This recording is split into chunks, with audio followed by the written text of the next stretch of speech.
Hey everyone, Brian Ekberg here at E3 2010. I am talking with Josh Olin from Treyarch about Call of Duty Black Ops. You guys saw the part of the demo here at the Microsoft press conference on Monday morning, but you guys are showing a little bit more today. Before we get to what you're showing, tell us, what is Black Ops all about? Black Ops is all about the deniable operations and these Black Ops special ops teams that were in action during the Cold War era.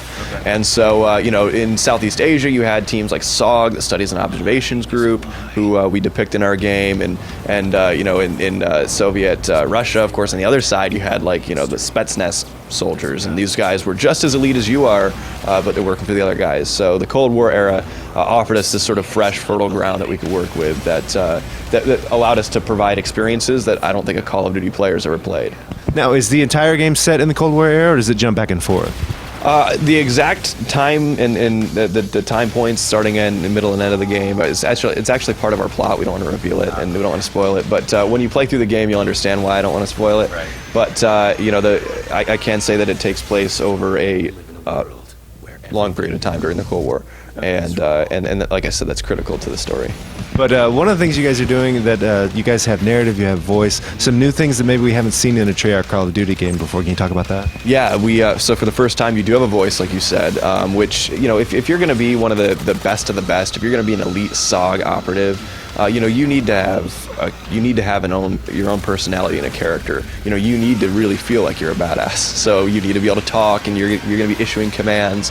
And if you're a Call of Duty fan, it is a bit different because no longer are you just the foot soldier who's taking orders and running around and doing the objectives. Now you're the most important person on the battlefield. You can literally change the tides of war. So that's going to be a big difference that I think the players are going to meet up front. And then, that's just one of the elements that the Black Ops and the Cold War era has allowed us to go after, All right, well, let's talk about what you guys are showing. First of all, we have a level called WMD. Set the scene for us, what we're doing, and maybe some of the highlights. Yeah, so we showed you WMD. It takes place in Soviet Russia, behind enemy lines, deep behind enemy lines, up in the Ural Mountains. And there's a suspected Soviet weapons manufacturing facility, so we need to go in there and figure out what's going on, basically, as part of your Black Ops team. So you're up there, and this bunker, this facility is so well bunkered up in these mountains that it could pretty much, short of a direct impact from a nuclear warhead, you're not going to be able to destroy this thing. So, how else are you supposed to infiltrate it? You're going to need to do reconnaissance and these tactical insertions with these Black Ops units. So, in the level, what you saw was you start off in the SR-71 suborbital jet. It's a recon plane. You're guiding your troops on the ground. You're bringing them through and keeping them out of harm's way and out of sight.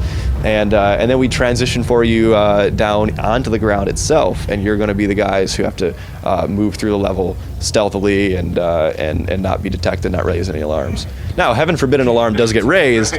It's a Call of Duty game, so you're going to have that same cinematic intensity that any Call of Duty fan has come to expect, but we're allowing that sort of variety of gameplay, and we want the people who want to play it stealthy, they can go and take that particular sequence that you saw, they can take that completely stealthily with that crossbow. In fact, I've heard that mentioned several times when I've seen this game. You guys are going for a lot of different types of experience within a level, within the entire game. Can you talk about that? Yeah, so it's one thing to expect, okay, what's the next level going to have to offer, right? But imagine if you bring that into one single level. So instead of okay, what am I going to do in the next level? It's what am I going to do around the next corner? Right.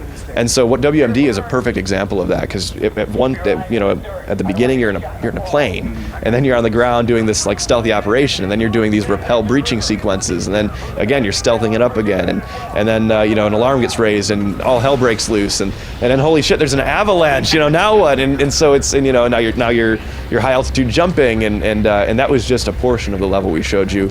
We didn't want to reveal all of our cards, so there's more after that base jump. There's some more to the level as well.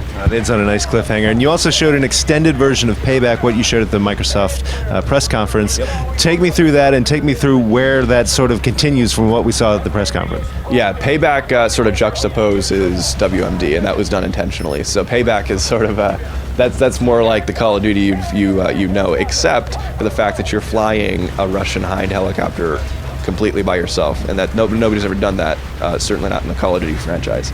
So it's you're part of SOG, your unit's been through hell, They've sort of escaped capture behind enemy lines, and they come about a Russian Hind helicopter, and they decide they're going to take it and seek some revenge. So that's exactly what you do, and you fly through these valleys. You're taking out various Vietnamese camps, and ultimately you're after one of the Russian antagonists in the game. His name's Kravchenko, and you're looking for him. So I don't want to spoil the story, though. There's still more to learn. Absolutely. Well, I wrote in my preview that level has the most per capita South American explosions in a video game I've ever seen. Yes, if you go through the level and you don't blow up every single building, I'm going to come find you and I'm going to smack you, because it's just too fun. Yeah, and I don't know if you guys could hear it, but those dull booms that were happening behind me, those were explosions from the other room with Black Ops. So you guys you're really amping it up with the combat and all that good stuff, right? Yeah, and the audio. And we like to play with the audio on max level. So. Well, it's fun to play. It's fun to play loud. Black Ops, final question, Josh, is when's this game coming out? Yeah, it's going to be released November 9th on the PlayStation 3, the Xbox 360, the PC, and the Wii. All right, Josh, thank you so much. Thank you. Call of Duty Black Ops coming very soon.